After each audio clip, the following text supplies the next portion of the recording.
शून्य ये शब्द सुनते ही हमें एक ही नाम याद आता है, जो है आर्यभट्ट। लेकिन अगर इतिहास को खंगाला जाए तो ये समझ में आता है कि काफ़ी सारे गणितज्ञों ने, काफ़ी सारे वैज्ञानिकों ने इस पर शोध की है। और इसी सब को जानने के लिए बने रहिए हमारे साथ इनसाइटफुल भारत के दूसरे एपिसोड में।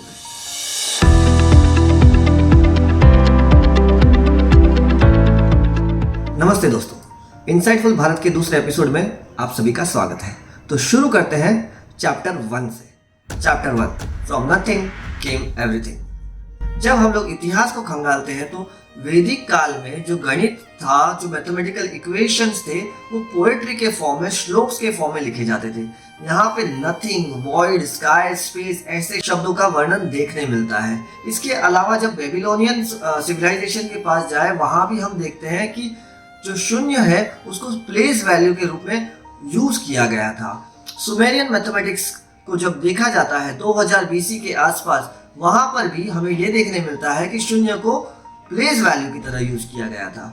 अब आते हैं ऋग्वेद के पास। जब हम ऋग्वेद को देखते हैं, जो दुनिया की सबसे पुरानी किताब है, वहां पर हमें एक 10वें मंडल का 129वां श्लोक मिलता है, जहाँ कहा गया है कि फ्रॉम नथिंग केम एवरीथिंग। इस सूक्त को नास्तिय सूक्त भी कहा जाता है।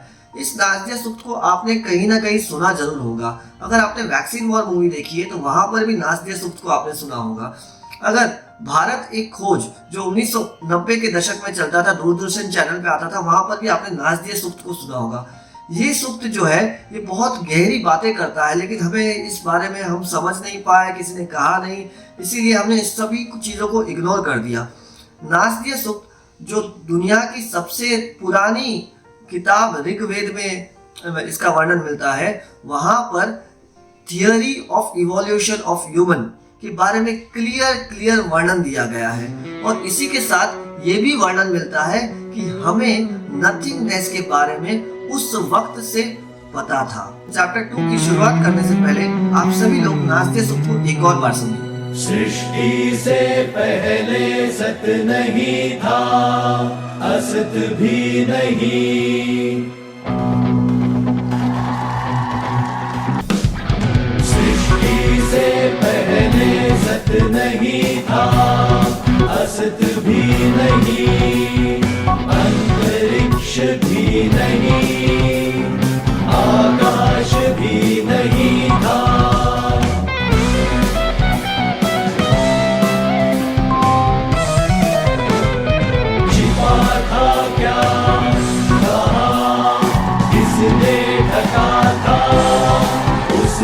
तो अगम अतल जग भी कहा था। Chapter 2, recognising zero as a number. तो अब यहाँ पे हम देखते हैं कि जीरो को नंबर की उपाधि कैसे मिली। जब हम देखते हैं दुनिया की एक और मैथमेटिकल, दुनिया की सबसे पुरानी स्क्रिप्ट, जिसको हम बख्शाली स्क्रिप्ट भी कहते हैं, जिसको बर्च बार्क पर लिखा गया था। ये बख्शाली स्क्रिप्ट क्यों कहा गया?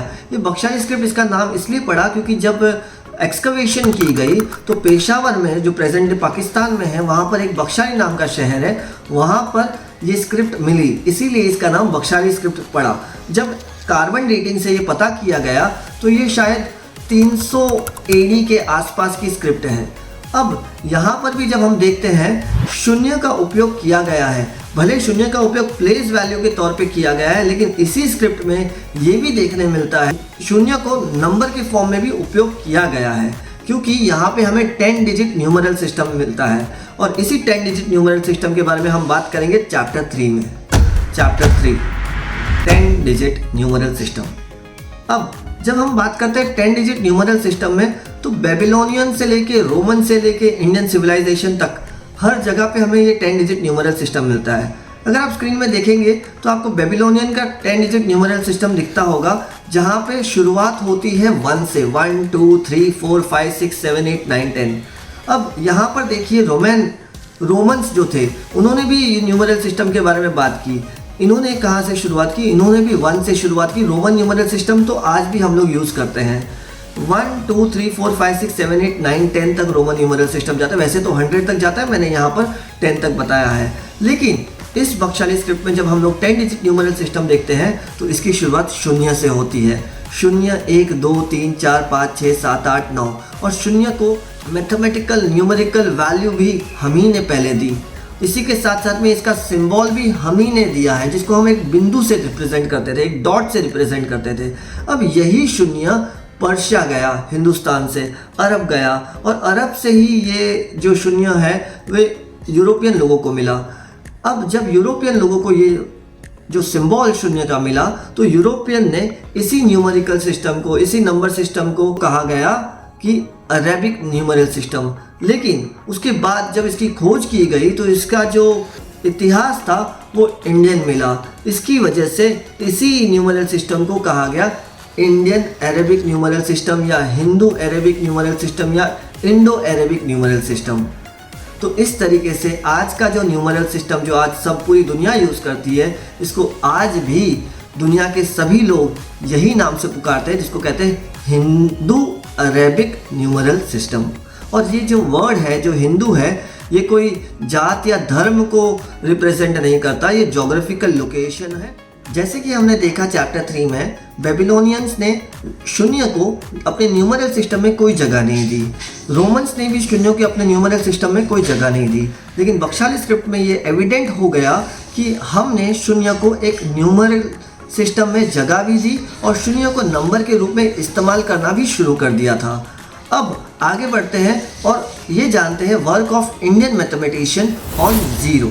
सबसे पहले हम बात करते हैं आर्यभट्ट के बारे में। जैसे कि हम ये तो जानते ही हैं, आर्यभट्ट ही वो व्यक्ति है जिनको शून्य के साथ रिलेट किया गया है, जो 5th सेंचुरी एडी के आसपास रहे होंगे।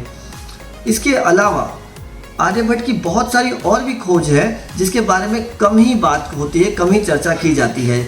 जैसे कि 3.14 जो पाई की वैल्यू है, उसके बारे में भी आर्यभट्ट ने काफ़ी अप्रोक्सीमेट वैल्यू दी है। ट्रिग्नोमेट्रिक फंक्शन पे आर्यभट्ट ने बहुत सारा काम किया है। अर्थ और मून के बीच में, पृथ्वी और चंद्रमा के बीच का जो डिस्टेंस है, उसको भी आर्यभट्ट ने सबसे पहले कैलकुलेट किया और बहुत ही प्रिसाइज वैल्यू कैलकुलेट की। आगे बढ़ते हैं हम एक और मैथमेटिशियन के बारे में जिनका नाम है पिंगला। पहली बार जीरो को, ये जो शब्द मिला शून्य, शून्य का जो नाम मिला जीरो को, ये पिंगला जी ने ही दिया। शून्य का जो अर्थ है वो नथिंगनेस से है, नथिंग को ही शून्य कहा गया है। आचार्य पिंगला जो थे, उन्होंने ही बाइनरी सिस्टम पर भी बहुत ज़्यादा काम किया, जहाँ पे शून्य और एक का इस्तेमाल बहुत ज़्यादा किया गया। पिंगला ही जो ऐसे मैथमेटिशियन थे जिन्होंने फिबोनाची सीरीज पे भी काम किया। अब आश्चर्य की बात यह है, हम जीरो को, शून्य को एसोसिएट करते हैं आर्यभट्ट के साथ, लेकिन ये जो नाम है जीरो को, शून्य का, इसको दिया गया पिंगला जी द्वारा 300 BC में, शायद आर्यभट्ट से 305 वर्ष पहले। आगे बढ़ते हैं और ये जानते हैं ब्रह्मगुप्त के बारे में। अब ऑपरेशंस विथ जीरो, जैसे कि 1 × 0 क्या होगा, 1 + 0 क्या होगा, 1 - 0 क्या होगा, इसी सब ऑपरेशंस के बारे में, इनफैक्ट अलजेब्रा के बारे में जिसने बात किया, उनका नाम है ब्रह्मगुप्ता। ब्रह्मगुप्ता की किताब है ब्रह्मस्फुट सिद्धांत।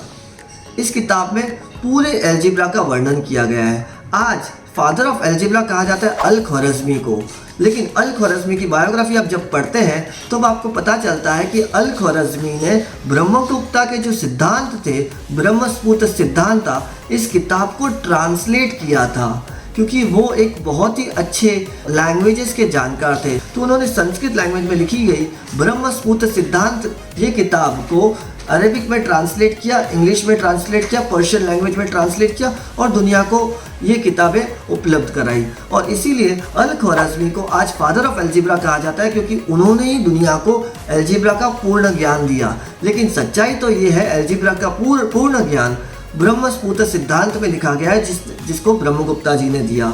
और यहीं पर हमें शून्य के ऑपरेशंस के बारे में भी पता चलता है। आशा करता हूँ आपको इनसाइटफुल भारत का ये दूसरा एपिसोड अच्छा लगा होगा।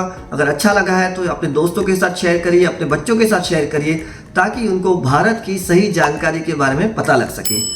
धन्यवाद।